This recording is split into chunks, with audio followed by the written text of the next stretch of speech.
that document, as well as some court documents we just received from the Highland Park shooting. But back to Uvalde, this 26-page report produced by Texas State University's kind of research arm that focuses on active shooters and is actually responsible for some of the active shooter training in Texas. And they said that there were three kind of key findings prior to that shooter going into the school. Two, we've been well aware of, that a Uvalde schools officer saw the shooter, but was driving too fast, couldn't quite identify them, and the threat prior to him getting into the school, that one of the school doors was open that the shooter went through, and that when the teacher went to shut it and lock it, either didn't lock it or couldn't figure out whether or not it was locked.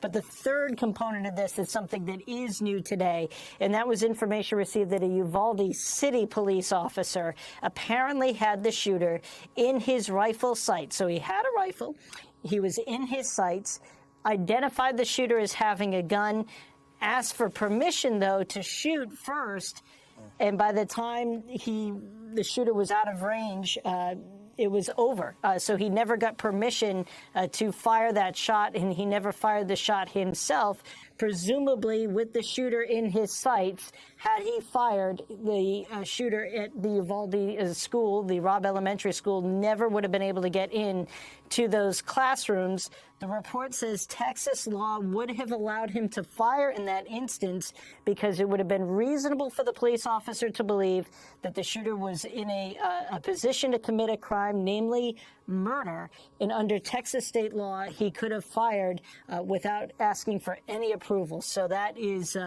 yet another card in the stack of issues that occurred in Uvalde.